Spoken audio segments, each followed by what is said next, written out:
Hello साथियों। भारतीय नागरिक सुरक्षा संहिता 2023 में हम अध्याय 4 पढ़ रहे हैं। धारा 31 जो कि सीआरपीसी की धारा 37 के समरूप है। जनता कब मजिस्ट्रेट और पुलिस की सहायता करेगी? Public when to assist magistrate and police. तो जिन साथियों ने अभी तक हमारा चैनल सब्सक्राइब नहीं किया है तो हमारे चैनल को सब्सक्राइब कर लें और वीडियो को लास्ट तक जरूर देखें। इस धारा के अनुसार यह आवश्यक है कि सहायता मांगने वाला मजिस्ट्रेट या पुलिस अधिकारी किसी व्यक्ति से केवल उचित सहायता की ही मांग करे। क्या करे? केवल उचित सहायता की ही मांग करे। यहाँ उचित का तात्पर्य युक्त है। इस भावबोध के अंतर्गत सहायता की उस मांग को उचित नहीं कहा जा सकता जहाँ कोई पुलिस अधिकारी किन्हीं ऐसे व्यक्तियों को जिनका कोई पता नहीं है गिरफ्तार करने के लिए जनसाधारण को अपने साथ रहने की मांग करता है।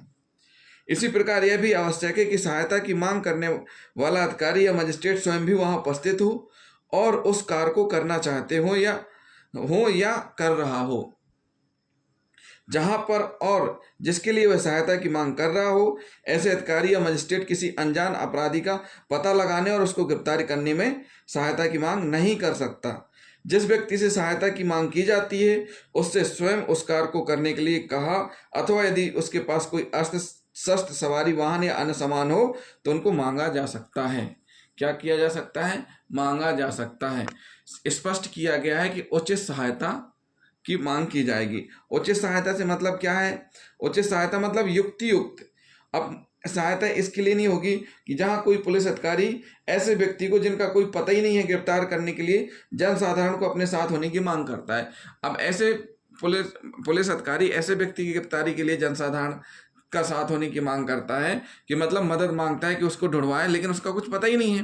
कम से कम उसका नाम पता तो हो। अज्ञात व्यक्ति का पतासाजी कैसे की जाएगी? साथ ही साथ ये भी कहा गया है कि ऐसे अधिकारी या मजिस्ट्रेट किसी अनजान अपराधी का पता लगाने उसको गिरफ्तार कराने में सहायता की मांग नहीं कर सकते। अनजान के भाई नाम दर्ज हो या जिसके बारे में कुछ तो क्लू हो, उससे रिलेटेड कुछ तो चीजें हो। अब कुछ है ही नहीं है, अब उसके बारे में कैसे मदद हो सकती है? तो उचित का मतलब ये हुआ कि युक्त जो कि लीगल हो। तो साथियों ये बताया कि किस प्रकार की सहायता लेंगे। अब बात आती है कि जिस व्यक्ति से सहायता मांगी जा रही किसके द्वारा? मजिस्ट्रेट और पुलिस अधिकारी के द्वारा।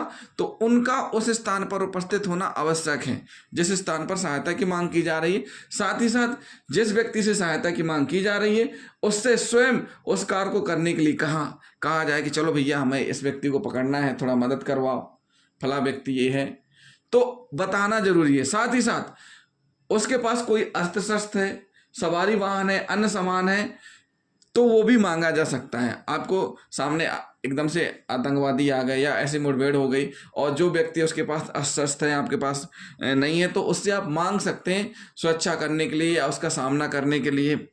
उसके पास कोई वाहन है, किसी का आप पीछा कर रहे हैं, भाग रहा है, तो उसके लिए भी आप क्या कर सकते हैं? ले सकते हैं। अन्य सामान जो उसके पास हो वो भी आप ले सकते हैं यूज करने के लिए। तो ये बताया गया है कि पहले जो स्थान है जहां पे आप सहायता ले रहे हैं, कौन? पुलिस और मजिस्ट्रेट जनता की सबसे पहली बात है कि इनका उपस्थित होना। दूसरी कंडीशन जिससे सहायता की मांग की जा रही है उससे स्वयं बात करना और उसके पास जो चीज़ है उससे आप सहायता के रूप में ले सकते हैं। तीसरी कंडीशन ये है कि सबसे मेन बात है सहायता क्या होगी? उचित होगी, यानी युक्त होंगी। इस धारा के अंतर्गत 3 पॉइंट हैं। ए है किसी व्यक्ति को गिरफ्तार करने में मदद के लिए। अब जो सहायता है वो किस लिए होगी? किसी व्यक्ति को गिरफ्तार करने में मदद के लिए, यानी कि गिरफ्तार करना है तो उसकी मदद के लिए मांग सकते हैं। गिरफ्तार कैसा होगा? ऐसा नहीं कि अज्ञात व्यक्ति अपरिचित होगा, एक ऐसा व्यक्ति जो कि भाग रहा है या भागने की कोशिश कर रहा है, उसको पकड़ने के लिए भी मदद ले सकते हैं।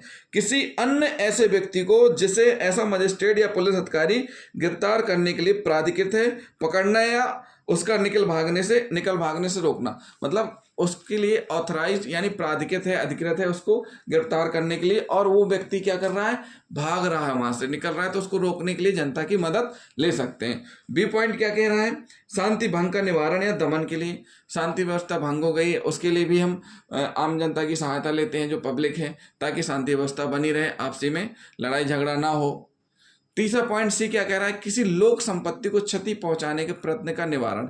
लोक संपत्ति मतलब पब्लिक एसेट्स, लोक संपत्ति सरकारी संपत्ति, मतलब ये हुआ कि अगर कोई व्यक्ति या कोई समूह उस चीज़ को नष्ट करना चाह रहा है किसी भ्रमवश, किसी कारणवश, जैसे कोई आंदोलन होता है तो पता चला कि रेलवे पटरियां उखाड़ के फेंक रहा है, या पता चला कि नहर व तार या को क्षति पहुंचा रहा है, शासकीय वाहन को क्षति पहुंचा रहा है, तो ऐसी स्थिति में उनको समझाना, जनता की मदद लेना कि उनको समझाएं कि कानून अपने हाथ में ना लें, पुलिस और न्यायालय आपके साथ हैं, मजिस्ट्रेट आपके साथ हैं, जो भी परिस्थितियां हैं उनको आप बताइए और बराबर मदद मिलेगी। इस प्रकार के उनको समझाना कि भाई कानून अपने हाथ में ना लो, और पुलिस की सहायता से आपके साथ जो अन्याय हुआ है उस पर बिल्कुल सही कार्रवाई होगी। इस तरीके से उनको अब समझाना, तो ये कौन समझा सकता है? जनता। जनता के लोग ही जनता को समझाएंगे अच्छे से।